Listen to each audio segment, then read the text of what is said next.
जय राधा माधव जय कुंज बिहारी जय राधा माधव जय कुंज बिहारी जय गोपी जन वल्लभ गिरिवरधारी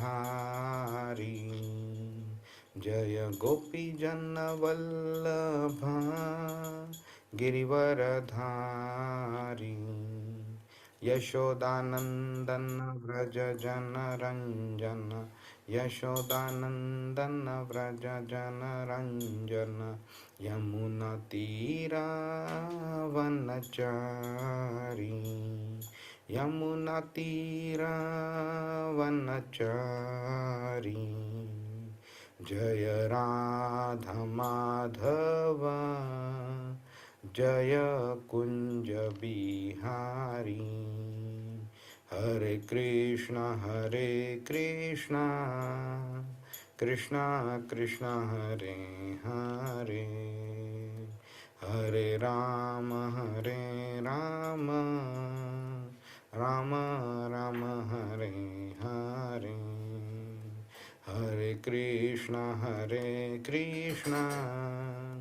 कृष्ण कृष्ण हरे हरे हरे राम राम राम हरे हरे जय राधा श्याम सुंदर राधा श्याम सुंदर राधे जय कृष्ण बलराम कृष्ण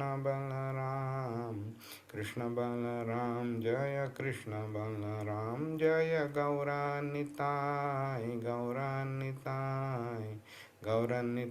जय गौरानिताय जय जय प्रभुपाद जय श्रीला प्रभुपाद हरिनाम संकीर्तन की जय श्रीमद् भगवद गीता की जय श्रील प्रभुपाद की जय। ओम अज्ञानतिमिरान्धस्य ज्ञानाञ्जनशलाकया चक्षुरुन्मीलितं येन तस्मै श्रीगुरवे नमः। श्रीचैतन्यमनोभीष्टं स्थापितं येन भूतले स्वयं रूपकदा मह्यं ददाति स्वपदान्तिकं। वन्देऽहं श्रीगुरो श्रीयुतपदकमलं श्रीगुरुं वैष्णवांश श्रीरूपं सागरजातं सहगणरघुनाथान्वितां तं सजीवं साद्वैतं सावधूतं परिजनसहितं कृष्णचैतन्यदेवं श्रीराधाकृष्णपादान् सहगणललिता श्रीविशाखान्वितांश्च। हे कृष्ण करुणा सिंधु दीनबंधु जगतपते गोपेश गोपिकाकांत राधाकांत नमोस्तुते तप्त कांचन गौरांगी राधे वृंदावनेश्वरी वृषभानुसुते देवी प्रणमामि हरिप्रिय वाञ्छाकल्पतरुभ्यश्च कृपा सिंधुभ्य एव च पतितानां पावनेभ्यो वैष्णवेभ्यो नमो नमः। नमो विष्णुपादाय कृष्णपृष्ठाय भूतले श्रीमते भक्तिवेदांत स्वामी नित्यानामिने नमस्ते सारस्वते देवे गौरवाणी प्रचारणे निर्विशेष शून्यवादी पाश्चात्य देशतारिणे जय श्री कृष्ण चैतन्य प्रभु नित्यानंद श्री अद्वैत गदाधर श्रीवासादि गौरभक्तवृंद हरे कृष्ण कृष्ण कृष्ण हरे हरे हरे राम राम राम हरे हरे। हरे कृष्ण कोण सांगेल आपण काय शिकलो मागच्या आठवड्यात? ओके. सो आपण मागच्या वेळेस 9व्या अध्यायातला 4था श्लोक बघितला प्रभूजी, ज्याच्यामध्ये म्हणजे तुम्ही सुरुवात खूप ब्युटिफुली केली की 4 ते 14 अध्याय आपण कंप्लीट त्याचं श्लोकांचं हे वाचलं. का तर कृष्ण भगवानांची सगळी लीला किंवा कृष्ण भगवान सगळं म्हणजे सर्वस्व ही सृष्टी वगैरे जे आपल्याला वाटतं ते काहीच नाहीये, हे सगळं कृष्ण भगवानांमुळे आहे. हे डिपिक्ट करण्याकरता कशी त्याची उत्पत्ती आणि म्हणजे विनाश म्हणण्यापेक्षा त्याचं डिस्ट्रक्शन आणि कन्स्ट्रक्शन कसं कृष्ण भगवान ते जाणून घेण्याकरता तुम्ही ते सगळं वाचवलेलं, म्हणजे सगळं अध्याय वाचलेले 4 ते 14. आणि मग नंतर 4थ्या अध्यायामध्ये आपण डिटेलमध्ये गेलो की 4था अध्याय आपल्याला प्रिडॉमिनंटली की कृष्णाचे प्रकृतीबरोबरचे रिलेशन काय आहे. सो हे त्याच्यामध्ये सांगितलं की कृष्ण भगवान कसे सर्व जीवांमध्ये आहे इन द फॉर्म ऑफ परमात्मा आणि सर्व जीव कृष्णामध्ये आहे, बेसिकली कृष्णांमध्ये आहे. हे आपल्याला त्यांनी वेगवेगळ्या पद्धतीने जाणून दिलेलं आहे. आणि हे सगळं आपल्याला तेव्हाच कळू शकतं, म्हणजे मला असं वाटतं की जो बेसिकली जो मटेरियलिस्टिक लाईफच्या बियॉन्ड आहे, किंवा ज्याला आध्यात्मिक जगत किंवा अध्यात्म हे कळालेलं आहे, त्यालाच हे कळू शकतं. अदरवाईज हे ऍब्सॉर्ब करणं की कृष्ण भगवान आपल्या हृदयात आहेत ऍज अ फॉर्म ऑफ परमात्माच्या रूपात, किंवा आपण सगळे कृष्णाच्या अ, अ, व्यतीत आहोत, हे it is difficult to understand. कारण आपण इंद्रियाद्वारे जर विचार केला तर it is difficult to understand. पण जर आपण आत्म्याद्वारे विचार केला तर डेफिनेटली. आणि भगवान, आणि ऍक्च्युली तुम्ही 4 लेवल पण सांगितल्या की कसं देव नाहीये, देव आहे, मग देव परमात्म्याच्या रूपात आहे, आणि भगवान परमश्रेष्ठ आहेत. या ज्या 4 लेवल्स आहेत, जेव्हा आपल्याला चौथ्या लेवल कळतं की भगवान परमश्रेष्ठ आहे, तेव्हाच हे आपल्याला सर्व कळू शकतं बेसिकली, असं मी क्विक सांगेन प्रभूजी. खूपच सुंदर, खूपच सुंदर. थँक्यू माताजी. अविनीर प्रभू, सुहास प्रभू, काय पॉइंट ऍड करायचा आहे तुम्हाला?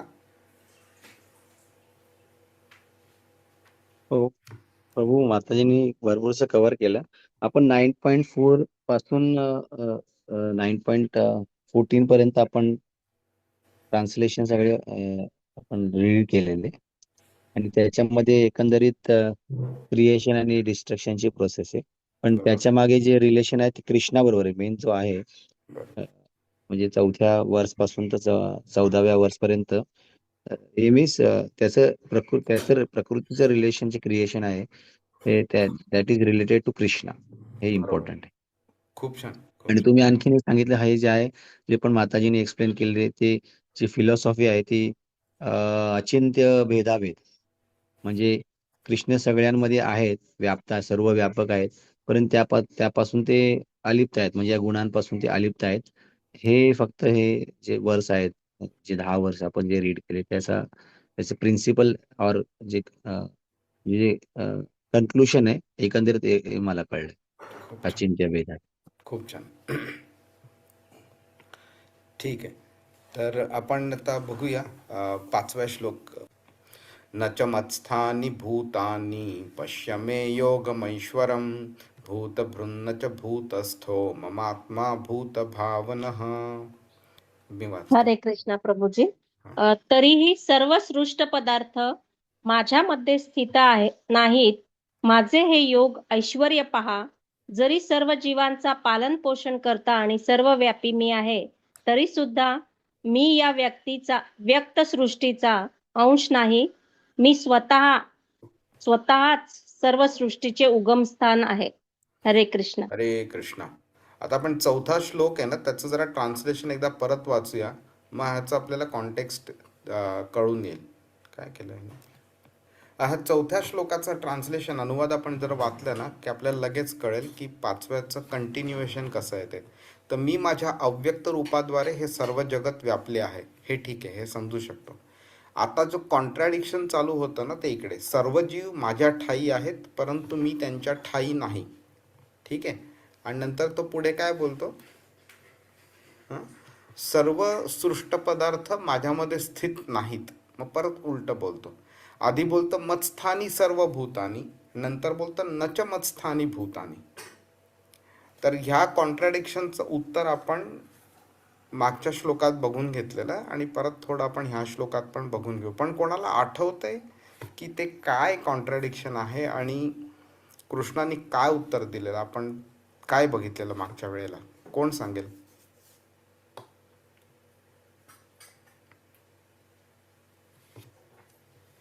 प्रभूजी, आपण अगोदरच्या अध्यायांमध्ये आणि इवन 4थ्या श्लोकामध्ये पण हेच बघितलं की कृष्ण भगवान सांगताय की मी सर्वव्यापी आहे. आणि हे जसं सांगितलं की कॉन्ट्राडिक्शन हेच आहे की आपल्याला असं वाटतं की आपण जर कृष्ण भगवानांमध्ये आणि कृष्ण भगवानांचा अंश आपल्यामध्ये आहे, असं आपल्याला वाटू शकतं, पण ते तसं नाहीये. म्हणजे हे कॉन्ट्राडिक्शन आहे आणि ते आपल्याला स्थूल वृत्तीवरून कळू नाही शकत, ते सूक्ष्म वृत्तीवरूनच कळू शकतो. कृष्ण भगवान आपल्याला समजू तेव्हाच शकतात जेव्हा त्यांना वाटत असेल आपली एक लेवल पोहोचलेली आहे भक्तीची, बेसिकली.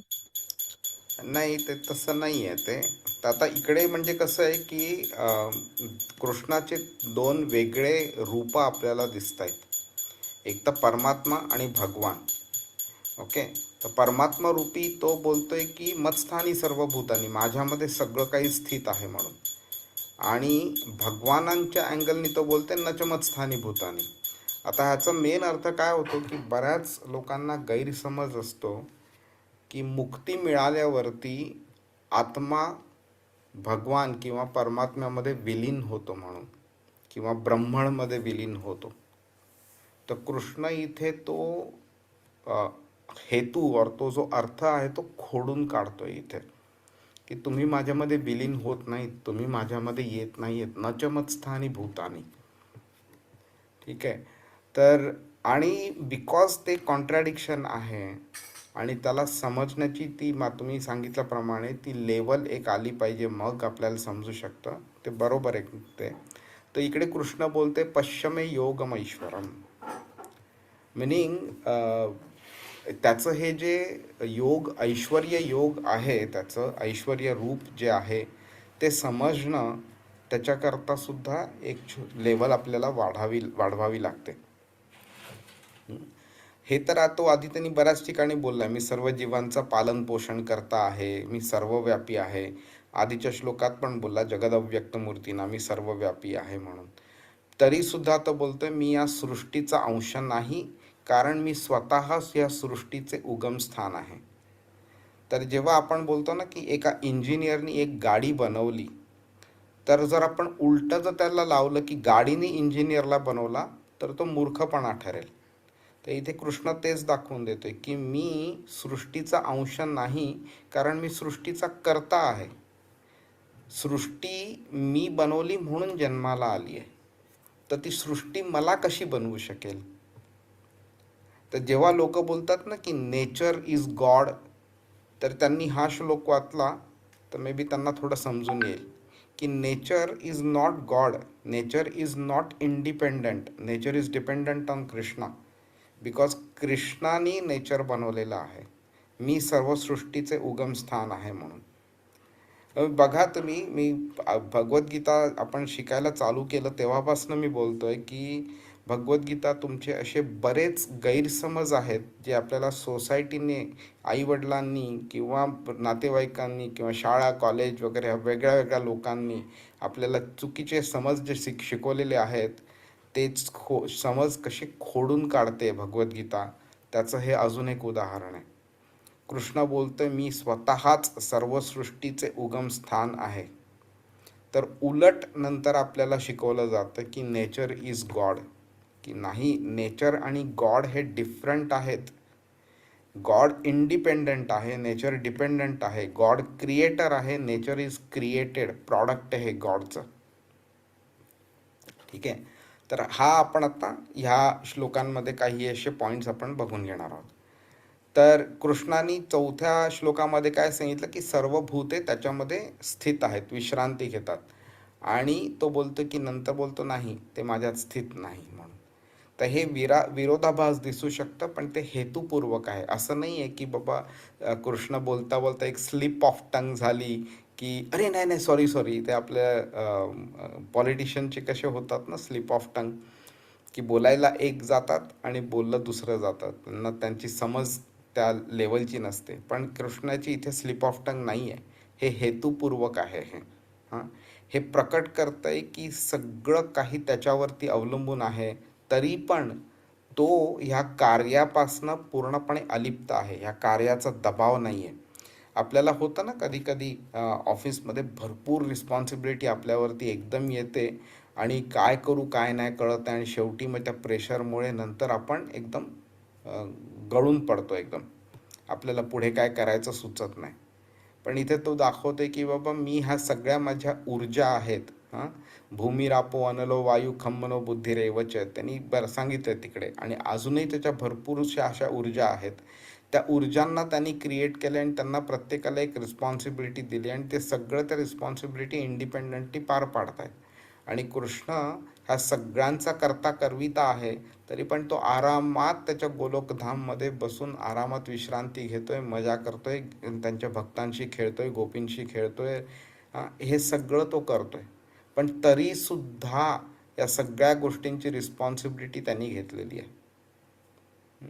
तरीच म्हणजे एवढा मोठा कार्यभाग सांभाळून सुद्धा त्या कार्यापासून पूर्णपणे अलिप्त आहे तो. आता तुम्ही ना परत ह्या अँगलने विचार करा, किती देवी देवतांची आत्तापर्यंत सोसायटीने शिकवल्यामुळे आपण पूजा केली.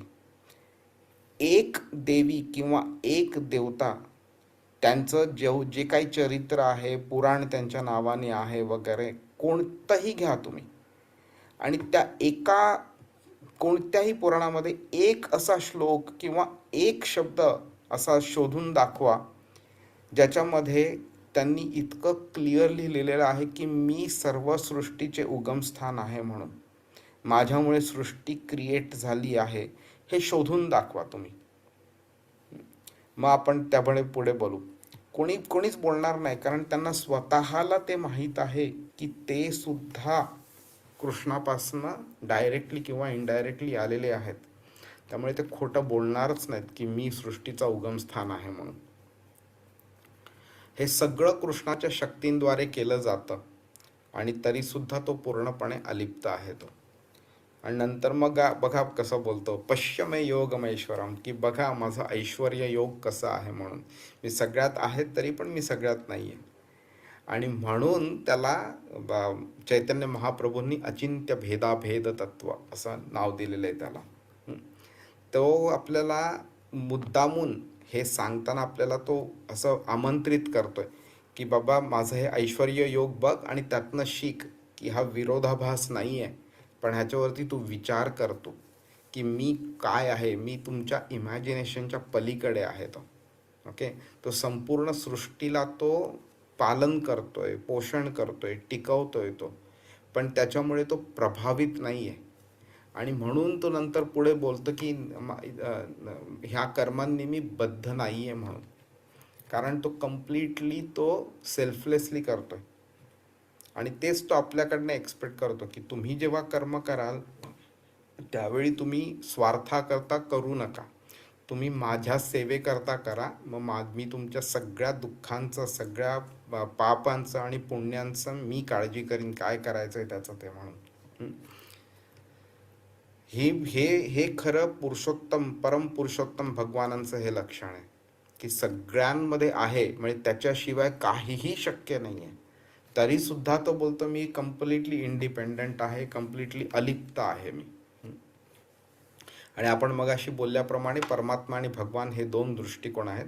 परमात्मा म्हणून तो प्रत्येक अणूमध्ये आहे, प्रत्येक हृदयामध्ये आहे आणि तो प्रत्येक गोष्टीला मेंटेन करतोय. ओके, त्या दृष्टिकोनातनं सर्व अस्तित्व त्याच्यावरती अवलंबून आहे.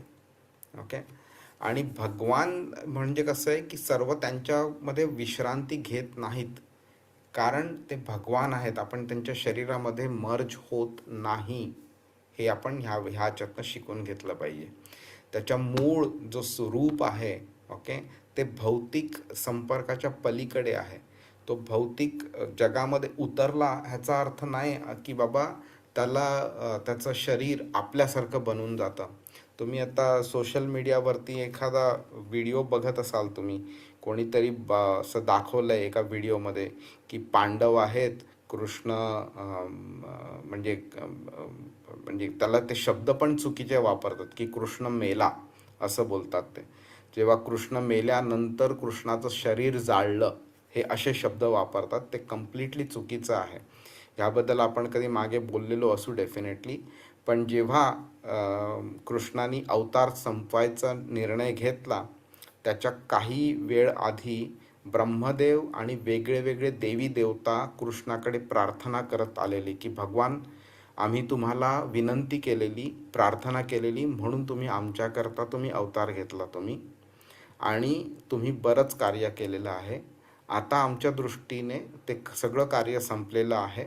आता तुम्ही परत तुमचा अवतार संपवला आणि परत तुम्ही तुमच्या धामी गेलात तरी चालेल म्हणून. तर मग कृष्ण डिसाईड करतो की ठीक आहे, मी आता अवतार संपीन. मग ज्या काही शेवटच्या काही गोष्टी बाकी होत्या, लाईक यदुकुळाचा नाश करणं वगैरे, त्या सगळ्या त्यांनी गोष्टी घडवून आणल्या, चालू केल्या त्यांनी.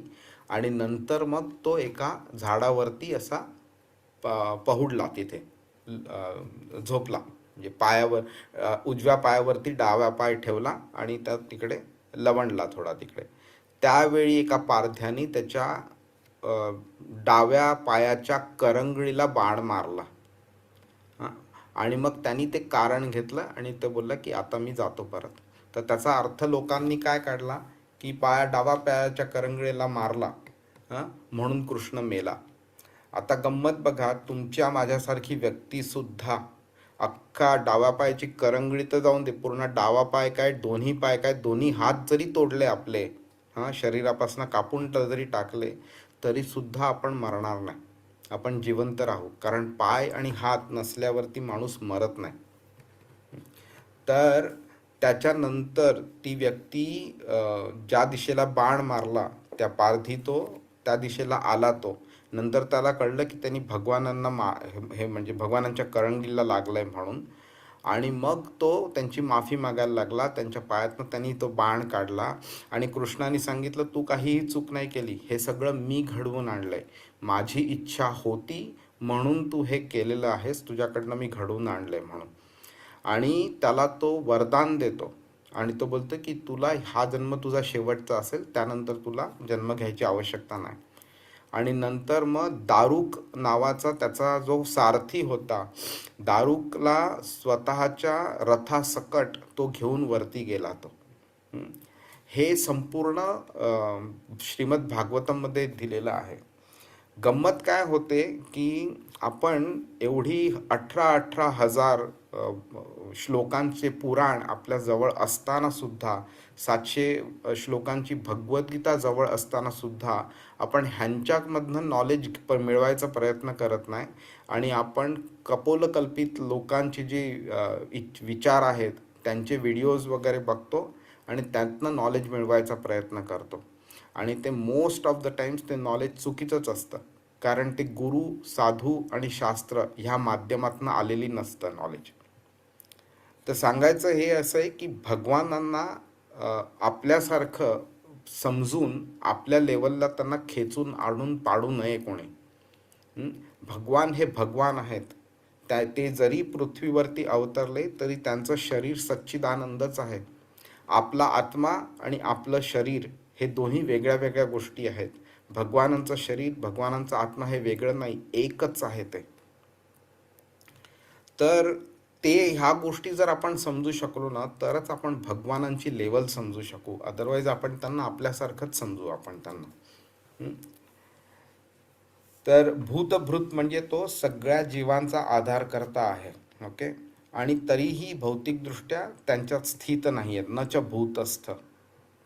आणि मम आत्मा भूत भावना, तर मी म्हणजे सगळ्या भूतांचा अस्तित्वाचा स्रोत आहे, त्यांचा आधारकर्ता आहे. आणि मी तरीसुद्धा जे काही भौतिक दुःख होतात लोकांना त्यांच्यापासून मी अलिप्त आहे.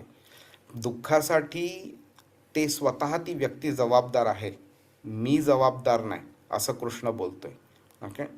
आणि हे आपण का जबाबदार आहोत, तर आपल्याला जे स्वातंत्र्य दिलेलं आहे त्या स्वातंत्र्याचा आपण दुरुपयोग केलेला आहे आणि म्हणून आपण ह्या शरीरात आहोत आता. आणि जे काही आहे ते सुख दुःख जे काय आहे ते आपण भोगतोय. ते आपण सार तसं बघून घेतलं आहे, पण अगदी संक्षिप्त रूपात बघायचं तर जेव्हा तो अव्यक्त मूर्तीनं आणि मत्स्थानी सर्वभूतानी आधीच्या श्लोकात बोलला, तर ह्या श्लोकामध्ये तो अजून ते गहन बनवतोय रहस्य.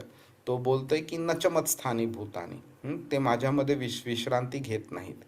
आणि नंतर आपल्याला बघू शकतो ह्याचं परमात्मा आणि भगवान ह्या रूपामध्ये आपल्याला समजू शकतं की ते विरोधाभासी नाही आहे, पण कृष्णाची स्वतःचीच दोन व्यक्तिमत्व आहेत आणि त्या वेगळ्या वेगळ्या व्यक्तिमत्वाच्या अँगलनी तो बोलतोय तो. आणि श्रील बलदेव विद्याभूषण नावाचे आपले एक मोठे आचार्य होऊन गेले तर ते स्पष्टपणे लिहितात ते की कृष्णाने हे हेतुपूर्वक सांगितलेलं आहे. म्हणून का तर त्याची जी अकल्पनीय शक्ती आहे, अचिंत्य भेदाभेद तत्व, अचिंत्य शक्ती जी आहे ती प्रदर्शित करण्यासाठी तो हे सादर करतोय. तुम्हाला आता आठवतंय की नाही माहिती नाही, पण 8व्या अध्यायाच्या 9व्या श्लोकामध्ये कृष्णानी 9व्या का 10व्या श्लोकामध्ये कृष्णानी त्याची 10 वेगळे क्वालिटीज सांगितलेले आहे. त्याच्यामध्ये अचिंत्य रूपम असं त्यांनी एक क्वालिटी सांगितली. तर ती ही अचिंत्य शक्तीचं इथे आपल्याला उदाहरण मिळतं आहे. ओके. नंतर काय तर हे अजून एक अँगल आहे ज्याच्याबद्दल आपण बोलू की एवढा सगळा भार आहे त्याच्यावरती तरीसुद्धा तो आनंदाने सगळीकडे वावरतोय. तो अव्यक्त रूपामध्ये सुद्धा वापरतोय, परमात्मा रूपे सुद्धा स्थित आहे आणि भगवानांच्या मध्ये पण आहे, प्लस स्वतःच्या वेगळ्या वेगळ्या लीला पण सगळ्या तो करत राहतो. तर आता बघा, जेव्हा पृथ्वी क्रिएट करायला लागते त्याच्यानंतर ती मेंटेन पण करायला लागते, राईट. आणि ती मेंटेन होत असताना सुद्धा तो पृथ्वीवरती येतो, अवतरित होतो, लीला करतो आणि निघून जातो. आणि तरी पृथ्वी तशीच्या तशीच असते, ती मेंटेन पण होत राहते. म्हणजे ह्या दोन्ही गोष्टी पॅरलली सायमल्टेनियसली होत राहतात. त्या आता कशा होतात तर तो फक्त इच्छा करतो की हे असं व्हायला पाहिजे आणि ते ऑटोमॅटिकली त्याच्या ज्या ऊर्जा आहेत, त्याच्या ज्या शक्ती आहेत त्या एक्झिक्यूट करतात त्याच्या इच्छा आणि ते पार पाडतात त्या. ह्याच्यामुळे ना आपल्याला एक म्हणजे हे रहस्यामुळे आपण गोंधळून जाण्याच्या ऐवजी आपल्यामध्ये भक्ती निर्माण झाली पाहिजे आपली, की ही व्यक्ती भगवान श्रीकृष्ण ही आपल्या जवळ पण आहे. म्हणजे कधीही मला वाटलं तरी मी माझ्या परमात्म्याशी सुसंवाद साधू शकतो. कधीही मला वाटलं तरी मी भगवानांचं स्मरण करू शकतो, त्यांना माझ्याशी बोलायला लावू शकतो त्यांना. कधीही वाटलं तरी मी त्यांची पूजा करू शकतो. ते एवढे मोठी व्यक्ती आहे ज्यांच्या शरीरामधनं प्रत्येक श्वासागणिक अनेक अनेक ब्रह्मांड क्रिएट होतात आणि प्रत्येक श्वास जेव्हा आतमध्ये जातो तर अनेक अनेक ब्रह्मांड आतमध्ये येतात त्यांच्या शरीरामध्ये. अशी व्यक्ती सुद्धा त्याला मी माझ्याजवळ बोलवू शकतो आणि मी त्याची पूजा करू शकतो.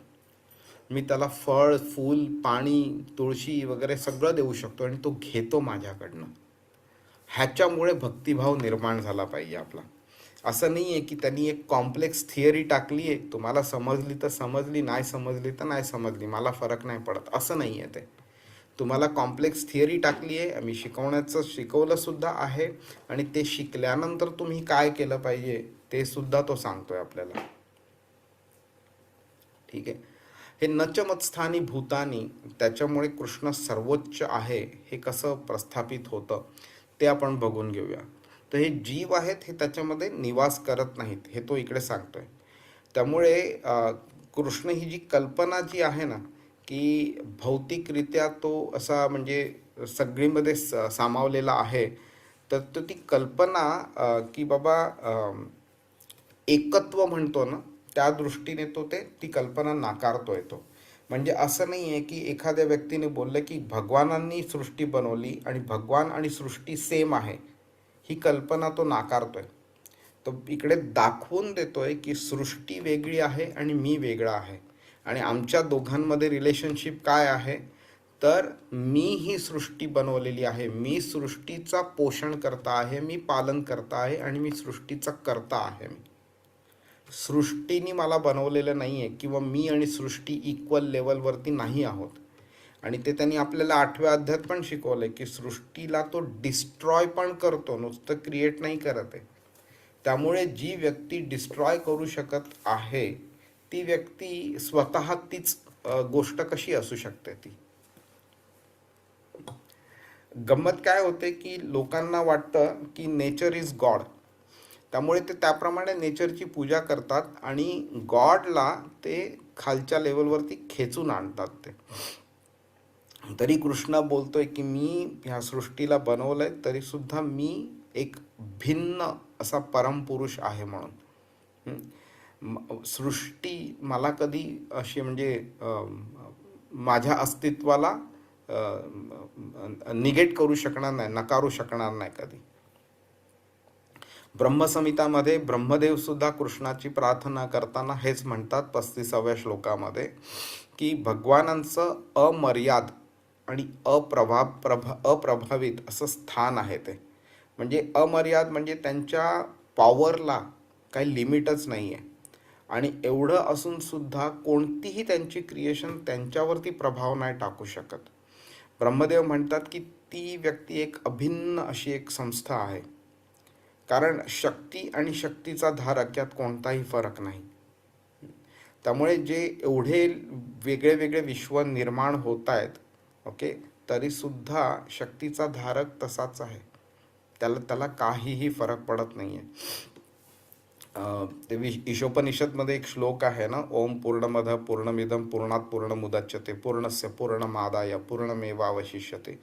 एवढे सगळ्या गोष्टी क्रिएट होतात तरीसुद्धा तो फुलच राहतो, त्याच्यामध्ये काहीही कमी होत नाही. समुद्रातनं 1 बालदी पाणी काढल्यावरती समुद्राचं पाणी कमीत कमी 1 बालदीने तरी कमी होतं, पण भगवानांचं काही कमी होत नाही. भगवान तसेच्या तसे पूर्णच राहतात एकदम. त्यामुळे नचमत्स्थानी भूतानी मध्ये आपण भगवान कसे संपूर्णपणे स्वतंत्र आहेत हे आपल्याला समजू शकतं. भगवान आणि भगवानांचं क्रिएशन भिन्न आहे हे आपण समजू शकतो. आपण समजू शकतो की सगळ्या जीवांचा आधार करता तो आहे, सगळ्या जीवांचा स्रोत पण तो आहे, आणि सगळ्या जीवांचा पालन पोषण करता सगळं काही तोच आहे तो. आणि तरीसुद्धा तो बोलतो की मी त्यांच्यात स्थित नाही म्हणून. काहीही त्याला बांधू शकत नाही, कशामुळेही त्याला मर्यादा आणू शकत नाही त्याला. संपूर्ण सृष्टी त्याच्यावरती अवलंबून आहे, परंतु तो सृष्टीवरती अवलंबून नाही आहे. ही गोष्ट समजणं खरंच अतिशय इम्पॉर्टंट आहे. जोपर्यंत ही गोष्ट समजू शकत नाही आपण ना, तोपर्यंत भगवान ना आपण म्हणजे त्या मार्गावरती पण चालायला मुश्किल पडेल, समजण्याच्या मार्गावरती, की भगवान कम्प्लिटली इंडिपेंडंट आहेत. श्रीमद भागवतमच्या अगदी पहिल्या स्कंधाच्या पहिल्या अध्यायाच्या पहिल्या श्लोकामध्ये व्यासदेव लिहितात, संपूर्ण भगवानांचं वर्णन करतात त्या एका श्लोकामध्ये. त्या श्लोकामध्ये एक शब्द टाकतात, स्वराट बोलतात. स्वराट म्हणजे कम्प्लिटली इंडिपेंडंट. ओके, जेव्हा लोक बोलतात ना, जर गॉड आहे तर माझ्यासमोर काय येत नाही आहे तो म्हणून, कारण गॉड इंडिपेंडंट आहे. गॉड तुमच्या इच्छांच्या वरती बांधील नाही आहे. गॉड असं नाही करणार, कृष्ण असं नाही करणार की बाबा माझ्या मालकांनी बोलवलंय मला, आता पृथ्वीवरती मला स्वतःचं तोंड दाखवायला जावं लागेल, नाहीतर ह्यांना विश्वास नाही राहणार मी आहे म्हणून, तर आता मला जावंच लागेल. हे असं नाही आहे. कृष्ण ज्याला जेव्हा प्रकट करायचं आहे ज्याच्यासमोर, त्यावेळी त्याला स्वतःला जेव्हा हवं आहे तेव्हा तो प्रकट करणार. आपल्या आज्ञेखाली नाही येतो, आपण त्याच्या आज्ञेखाली आहोत. आपण हे आपण बघितलं आपण ह्याच्यामध्ये की हा जो विरोधाभास आहे, मत्स्थानी सर्व भूतानी आणि नचमत्स्थानी भूतानी, हा विरोधाभास, त्याची जी वेगळी वेगळी रूपं आहेत, ब्रह्म, परमात्मा आणि भगवान, त्यांच्या बेसिसवरती आपल्याला हे समजू शकतं. तर मत्स्थानी सर्व भूतानी हे परमात्मा म्हणून भगवंतांचं सर्व व्यापी जे वैशिष्ट्य आहे त्याच्या बेसिसवरती हे बोललं आहे कृष्ण. आणि नचमत्स्थानी भूतानी म्हणून भगवानच्या लेवलवरती बोललेलं आहे ते. ठीक आहे, तर आता तुम्हाला परत हा प्रश्न विचारतो मी. आपण बऱ्याच वेळा बोललो आहोत ह्याबद्दल मागे, की भगवद्गीता शिकण्याआधी, ओके, तुम्हाला कधी असं वाटलेलं की आपल्याला कधी भगवद्गीता शिकवण्याची गरज नाही आहे, आपल्याला नुसतं स्वतः वाचलं तर आपल्याला समजेल म्हणून? कोणाला असं वाटलेलं का की भगवद्गीता स्वतःहून वाचली तर आपल्याला समजू शकतं, कोणी अशी शिकवण्याची गरज नाही आहे म्हणून? पण आता आपल्याला ह्या श्लोकांद्वारे समजू शकतं की जोपर्यंत आपल्याला भगवद्गीता कोणी नीट व्यवस्थितपणे शिकवत नाही ना, तोपर्यंत हे असे जे कॉम्प्लेक्स श्लोक आहेत ते आपल्याला समजणं शक्यच नाही आहे. आपल्या आचार्यांनी त्यांच्या गुरूंकडनं शिकून वगैरे ही सगळी माहिती आपल्याकरता मांडली आहे. त्यामुळे ते आपल्याला समजते आपल्याला. अदरवाईज हे समजणं इम्पॉसिबल आहे. आणि म्हणून मी नेहमी बोलतो की जेव्हा भगवद्गीता शिकायला तुम्ही बसाल ना, जेव्हा क्लासमध्ये बसाल, त्यावेळी गुरूंचं स्मरण करा. गुरु नसतील तुम्हाला तर प्रभुपादांचं स्मरण करा आणि त्यांच्याकडनं कृपा मागा त्यांची, की बाबा मी आज हे क्लासमध्ये बसणार आहे, मला जे काही शिकवलं जाईल ते मला नीट समजू दे म्हणून. आणि गंमत बघा तुम्हाला कसं छान समजते म्हणून. ह्या असे हे म्हणजे भगवद्गीता हा असा ग्रंथ आहे जो तुम्ही कोणाच्या कृपेशिवाय, गुरुच्या कृपेशिवाय, प्रभुपादांच्या कृपेशिवाय शिकणं इम्पॉसिबल आहे.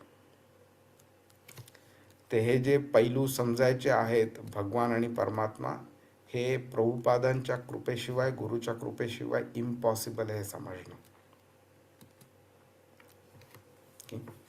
आता ह्याच्यामध्येच आपण बोललो की अचिंत्य भेदाभेद तत्व जे आहे तर तो बेसिकली ह्याच गोष्टींमध्ये येतो की भगवान सगळ्यामध्ये आहेत पण भगवान सगळ्यामध्ये नाही आहेत.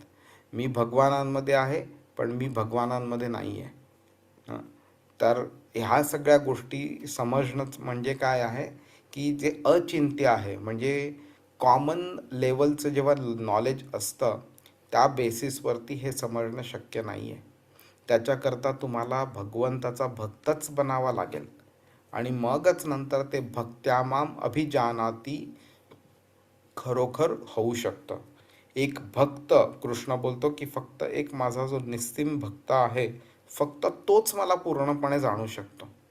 भक्तियोगाद्वारेच तुम्ही मला जाणू शकता, तुम्ही बाकीच्या कोणत्याही योगाद्वारे समजू शकत नाही. आपण ते हे पण बघितलेलं ना, एक जो ब्राह्मण आणि मोची, ती गोष्ट पण आपण बघितलेली.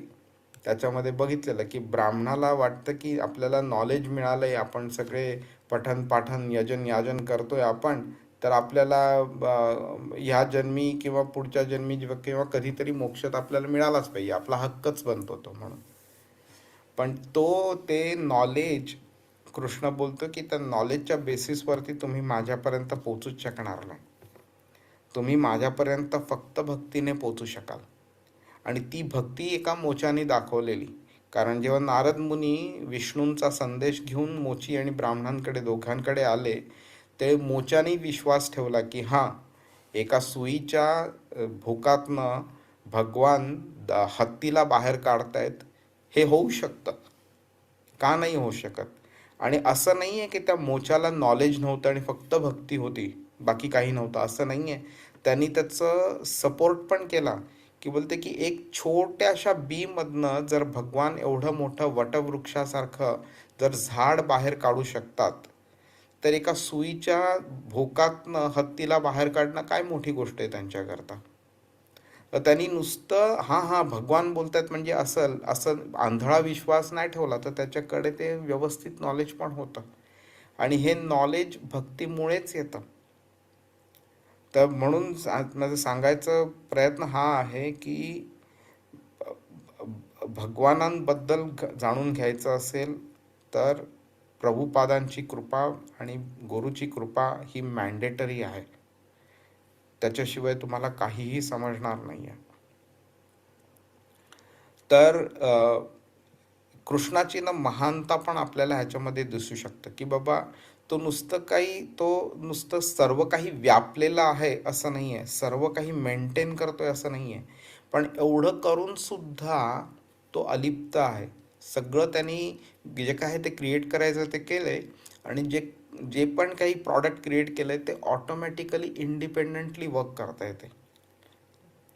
म्हणजे एखादी गाडी एका इंजिनियरनी बनवली तर ती गाडी कशी चालत राहते, फक्त त्याला पेट्रोल भरायची आवश्यकता लागते आणि ती गाडी चालत राहते. मग तो इंजिनियरला त्या गाडीकडे बघायची गरज नाही पडत, गाडी स्वतःहून चालत राहते ती.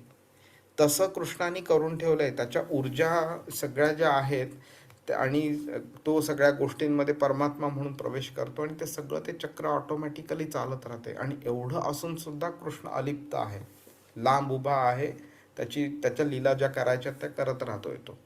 आणि ह्याच्यामुळे मग आपल्याला मग कृष्णाबद्दल अजून आदर निर्माण होतो, प्रेम निर्माण होतं, भक्ती निर्माण होते. तर भूतभृन्नच भूतस्थ तो बोलतोय. हा, भूतभृन्न म्हणजे काय? तर सर्व जीवांचा पालन करता, पोषण करता, आधार करता आहे तो. ओके. आणि ते म्हणजे कसं आहे की काहीही असो, मनुष्य असो किंवा प्राणी असो, झाडं असो, फुलं फळं असो, जंतू असो, काही असो, कितीही सूक्ष्म असो, कितीही मोठं असो, ते संपूर्णच्या संपूर्ण त्यांचं जे त्या गोष्टीचं ते अस्तित्व जे आहे हे कृष्णामुळे शक्य आहे. आपण जेव्हा 10व्या अध्यायामध्ये जाऊ तेव्हा सुद्धा कृष्ण बऱ्याच वेळा असे बोललेलं आहे की मी आहे म्हणून हे सगळं अस्तित्व आहे, म्हणून माझ्यामुळे सगळं काही शक्य आहे. 14व्या अध्यायाच्या 3ऱ्या आणि 4थ्या श्लोकात पण कृष्ण बोलते की मी आहे म्हणून सगळं काही त्याची उत्पत्ती होऊ शकते. म्हणून बघा किती किती गहन आहे हे. एक व्यक्ती इथे अर्जुन इथे कृष्णाला प्रश्न करतोय की मी युद्ध करावं का करू नये. त्याचं उत्तर तो डायरेक्टली देत नाहीये, त्याचं उत्तर तो स्वतःबद्दल माहिती देतोय आणि सांगतोय तो. तर अर्जुनाला प्रश्न तर नक्कीच पडला असेल ना. अर्जुनाला प्रश्न पडण्याकरता तो आपल्यासारखा नव्हताच म्हणा, पण आपल्यासारखी व्यक्ती जर असेल तर हा प्रश्न पडू शकतो की बाबा त्यांनी प्रश्न काय विचारलाय आणि तू उत्तर काय देतोयस. त्यांनी विचारलंय मी युद्ध करू की नको, आणि इथे तू स्वतःबद्दल बोलते की मी ह्या सगळ्या जीवांचं पालन पोषण करता आहे म्हणून. ह्या दोघांचा संबंध काय आहे? पण संबंध अतिशय गहन आहे. जेव्हा आपल्याला कृष्ण कोण आहे हे जेव्हा समजेल तेव्हाच कृष्णाची इच्छा काय आहे ते समजायला चालू होईल आपल्याला. आणि जेव्हा कृष्णाची इच्छा समजेल त्यावेळी ती इच्छा पूर्ण करण्याकरता आपण त्याची सेवा केली पाहिजे, त्याची इच्छा पूर्ण करण्याकरता त्याचा हातभार लावला पाहिजे, ते आपल्याला समजू शकतं. मगच जेव्हा तो कृष्ण तिकडे 11व्या अध्यायामध्ये निमित्त मात्रम भवसव्य साचिन बोलतो त्याचा अर्थ आपल्याला कळू शकतो. आणि मगच आपल्याला सर्व धर्मान परित्यज्य माम एकम शरणम व्रज अहम त्वाम सर्व पापेभ्यो मोक्षयिष्यामी मा शुचः, त्याचा अर्थ कळू शकतो. की जेव्हा कृष्णाची इच्छा होते तर ती कृष्णाची इच्छा पूर्ण करण्याकरता आपल्याला जे काही करावं लागेल ते करायचं. आणि कृष्ण बोलतो की अहम त्वाम सर्व पापेभ्यो, त्याच्यामध्ये तू पाप आणि पुण्याची विचार करू नकोस. तुझ्या सगळ्या पापांना मी मॅनेज करीन, काळजी नको करू. तुला मोक्ष मिळवून देण्याचं काम मी करीन म्हणून.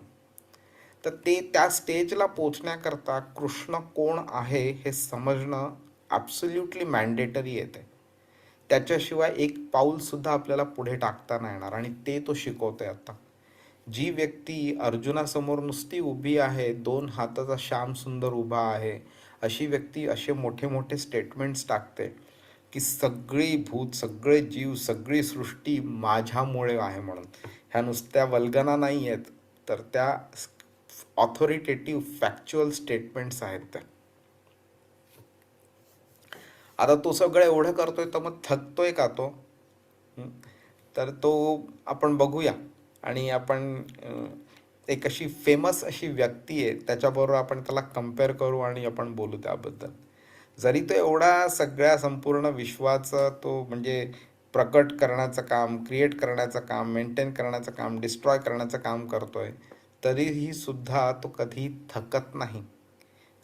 किंवा त्याचं काही रिडक्शन होत नाही आहे की बाबा एवढं सगळं केलं, माझी एनर्जी आता कमी झाली, किंवा अरे बापरे आता माझी ना म्हणजे अमुक एक गोष्ट आता कमी झाली आहे माझी, आता मी ती पुढे कधी वापरू शकणार नाही वगैरे. असं नाही आहे. कोणत्याही बंधनात नसतो तो. हे बंधनामध्ये आपण असतो. आणि अशा बंधनामुळे आपली कर्तव्यसुद्धा मर्यादित असतात. जर मला कोणी सांगितलं की बाबा अमुक एक गोष्ट कर, तर ती गोष्ट मला जमत असेल तरच मी करू शकीन. जर माझ्या शरीराने साथ नाही दिली तर ती गोष्ट मी करू शकणार नाही. म्हणजेच काय की जरी माझी इच्छा असली करायची तरी माझी ॲबिलिटी लिमिटेड आहे, त्यामुळे मी ती गोष्ट करू शकणार नाही. आता मला कोणी सांगितलं की तू उडत उडत जा आणि अमुक एक गोष्ट कर, तर मी ती नाही करू शकणार. माझ्या शरीराला उडण्याची ॲबिलिटी दिलीच नाही आहे कृष्णाने. म्हणजेच काय, तर मी बंधनात आहे, पण अशा कोणत्याही बंधनात कृष्ण नाही आहे. कृष्णाला त्याच्याकडे शक्तीसुद्धा अमर्याद आहे आणि त्याची इच्छासुद्धा अमर्याद आहे. त्याला जे काही वाटेल ते तो घडवून आणू शकतो, स्वतः करू शकतो, त्याच्या ऊर्जेद्वारे सुद्धा तो करू शकतो. त्यामुळे आपण हे समजलं पाहिजे की ते जे सार्वभौमत्व म्हणतात ना, ते काय आहे ते. हे खरं सार्वभौमत्व झालं की माझ्या कोणत्याही गोष्टीवरती, ना माझ्या ॲबिलिटीवरती, ना विलिंगनेसवरती, ना माझ्या डिझायरवरती, कशावरतीही लिमिट नाही आहे. कम्प्लिटली अनलिमिटेड आहे ते. बरं, तो भौतिक परिश्रम पण करत नाही आहे, तो काम करवून घेतोय सगळ्यांकडनं. त्यामुळे तो परमात्मा म्हणून तो सगळीकडे विस्तारतो, सगळ्या हृदयामध्ये, अणूमध्ये सुद्धा प्रवेश करतो तो.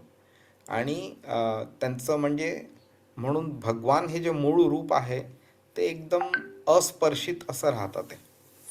आणि ते अनलिमिटेड तर आहेच आहे ते. बरं, ठीक आहे. पश्यमे योगमैश्वरम. आता तो हे पण सांगतोय की त्याची जी ऐश्वर्य जे आहे ते नॉर्मल ऐश्वर्य नाही आहे. आपल्याकडे जर ऐश्वर्य असतं तर काय असतं, एखादा बंगला असेल, एखादी गाडी असेल, एखादा मोठा जॉब असेल, एखादा बिझनेस असेल वगैरे ना. तर हे लिमिटेड ऐश्वर्य आहे. जे काही आहे ते हा सृष्टीमध्ये आहे, त्याचं तर सृष्टी बाहेरचं आहे, अकल्पनीय असा त्याची ऐश्वर्य शक्ती आहे. आणि त्यामुळे तो ह्या म्हणजे कॉन्ट्रॅडिक्टरी वाटतील, विरोधाभासी वाटतील अशा गोष्टी सुद्धा तो करू शकतो तो. ओके.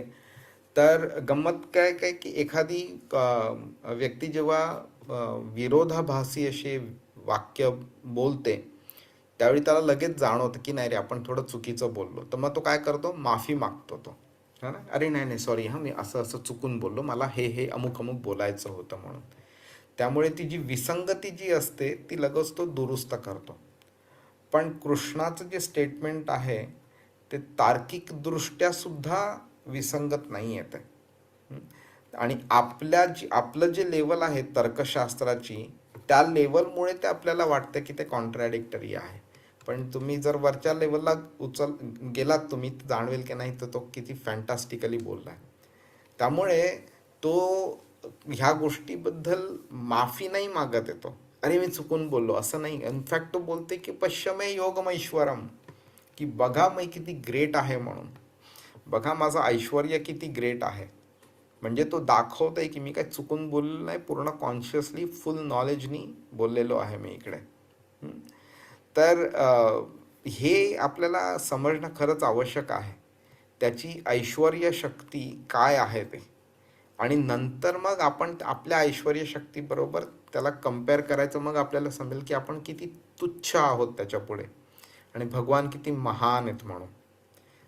जेव्हा आपल्याला हे समजायला लागेल ना, त्यावेळी मग आपण आपलं जे इगो असतो ना, त्यामुळे आपण तो एकदम नॉर्मल होऊन जाईल, एकदम कमी लेवलवरती येऊन जाईल. आणि आपल्याला जाणवेल की आपण कोणाला चॅलेंज करतोय, आपण कोणाबरोबर स्वतःला कम्पेअर करतोय. मीनिंग अगर भगवान आहे तो मेरे सामने आ जाए, किंवा भगवान अस्तित्वात नाही, नेचर इज गॉड करून हे सगळं जे त्याला निगेट करण्याकरता वेगळे वेगळे स्टेटमेंट्स टाकलेले जातात ना, ते किती मूर्खपणाचे आहेत ते आपल्याला समजू शकतात.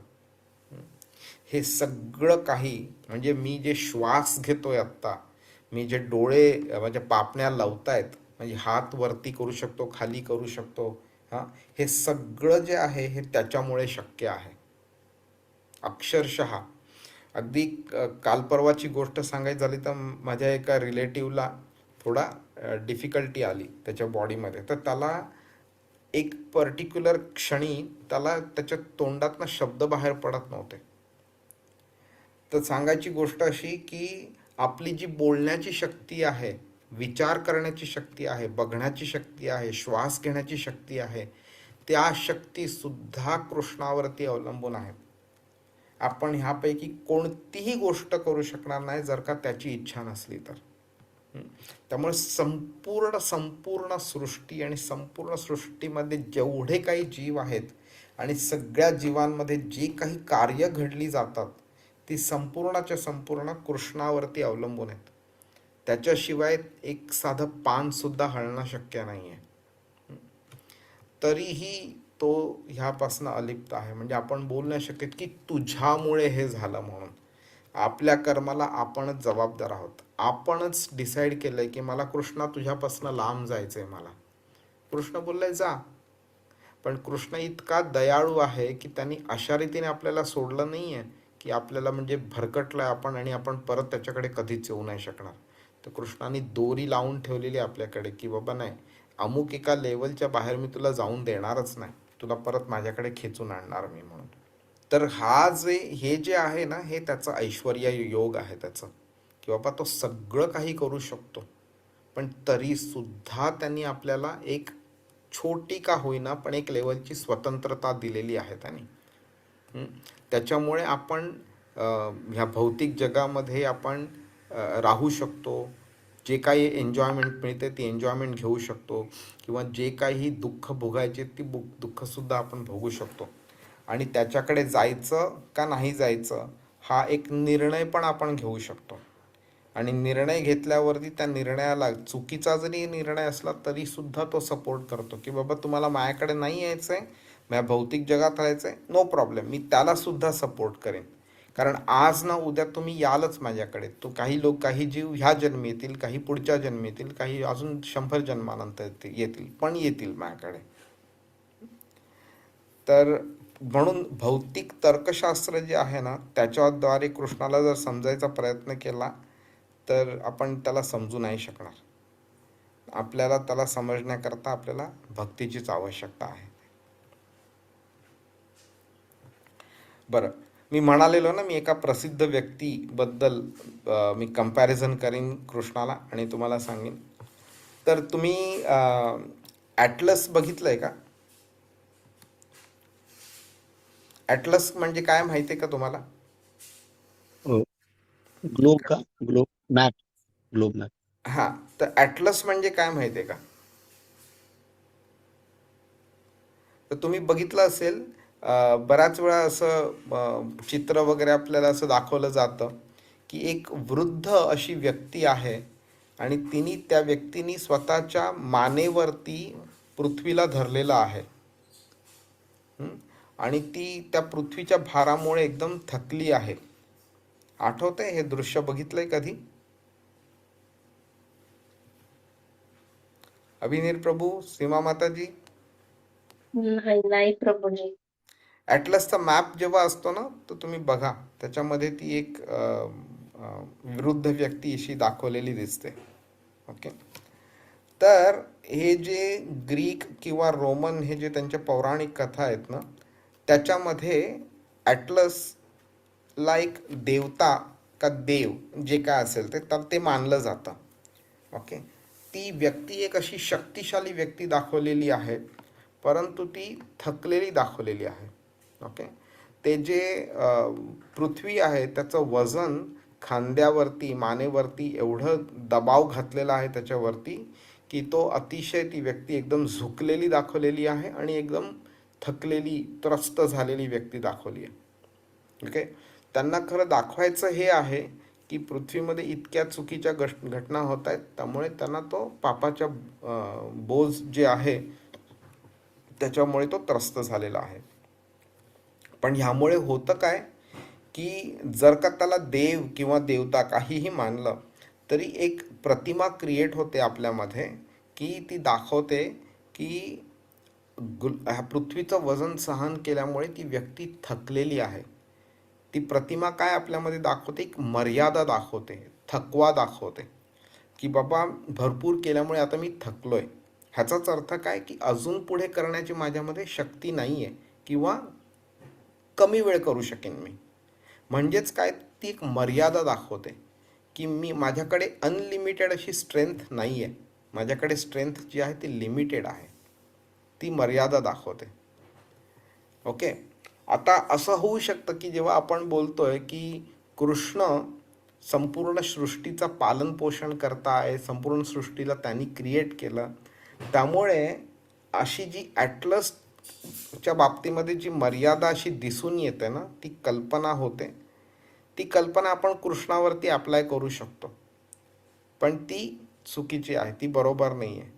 आणि हे समजण्याकरता आपल्याला कळलं पाहिजे नच मत्स्थानी भूतानी, मी ह्याच्यापासनं लांब आहे, वेगळा आहे मी. ओके. तर परमेश्वर म्हणजे कृष्ण कितीही वजनाखाली असा झगडत आहे अशी जरी कल्पना जरी केली तरी ती एक गैरसमजूत आहे. परमार्थाच्या दृष्टीने ती एक गैरसमजूत आहे. सर्व काही त्याच्यावरती विश्रांती घेत असलं तरी कृष्ण थकलेला नाही आहे.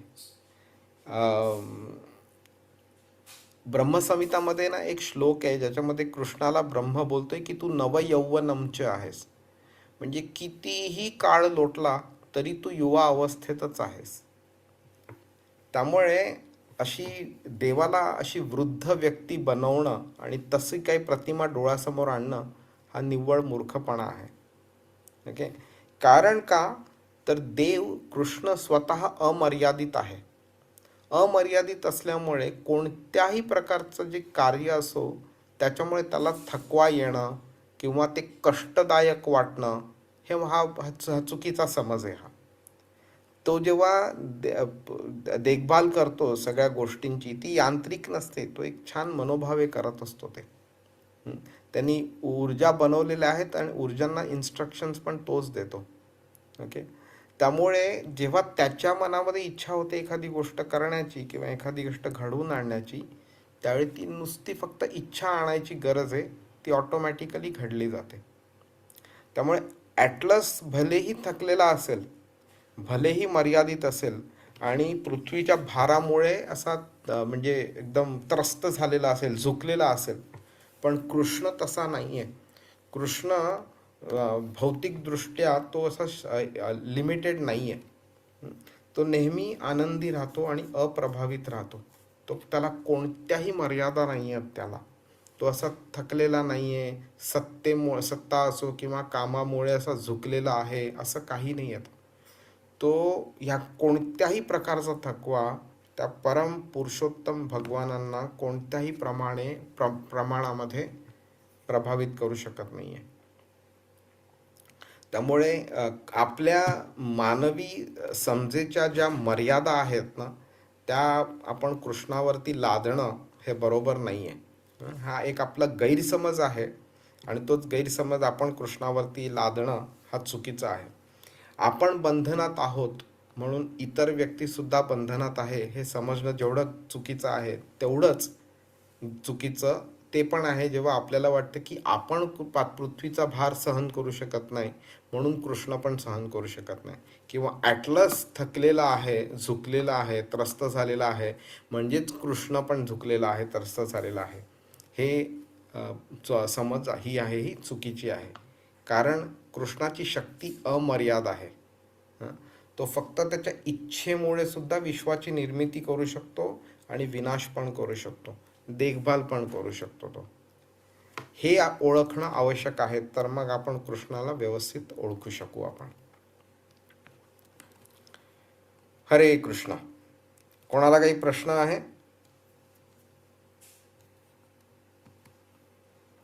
प्रभूजी, एक मनात आलं की हे सगळं का म्हणजे निर्माण झालंय बेसिकली. म्हणजे मला माहिती की कर्म आणि ते सगळं, पण पहिला जेव्हा जीव किंवा पहिली सृष्टी ते just I was just thinking in that direction की का झालं असेल हे. तर हा टॉपिक ना माताजी बराच मोठा आहे. म्हणजे आपण खरंच एक सेपरेट क्लास घेऊ याबद्दल बोलायला वगैरे.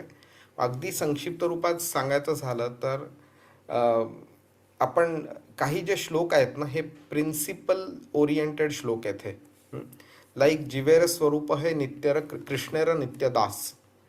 म्हणजे काय, जीवाचं ओरिजिनल पोझिशन स्वरूप जे आहे हे कृष्णाचा नित्यदास आहे. तर जेव्हा आपण ह्या पोझिशनमध्ये असतो त्यावेळी आपण संपूर्ण आनंदी असतो. परफेक्ट पोझिशन आहे ती.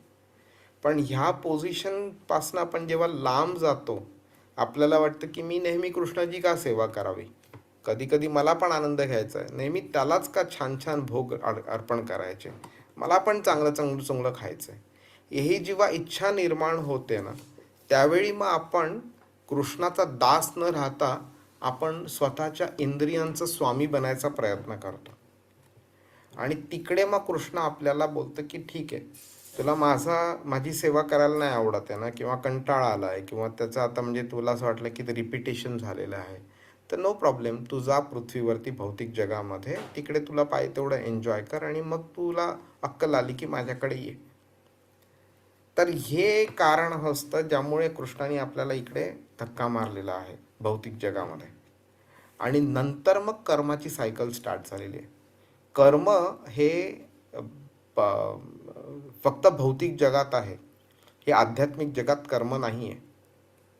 त्यामुळे कर्माची सुरुवात इकडे आल्यानंतर झाली. त्यामुळे असं बोलणं बरोबर नाही आहे की कर्म माझं चांगलं नव्हतं म्हणून मी खाली आलो. नाही, तुम्ही खाली आलात, मग तुम्ही कर्म चालू केलं करायला, आणि काही चांगली कर्म होती, काही चुकीची कर्म होती.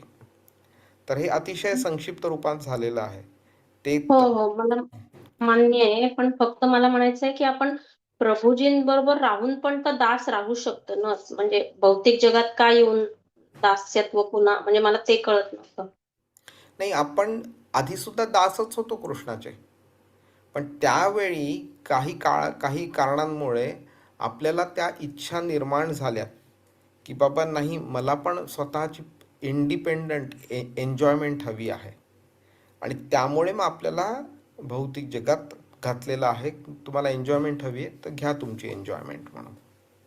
तर तिकडे राहून आपण त्याची सेवा करत होतो, पण ती सेवेमध्ये थोडी त्रुटी झाली असेल, ज्या म्हणजे ती आपल्या इच्छा निर्माण झाल्या, त्यामुळे आपल्याला इथे खाली आणलेलं आहे.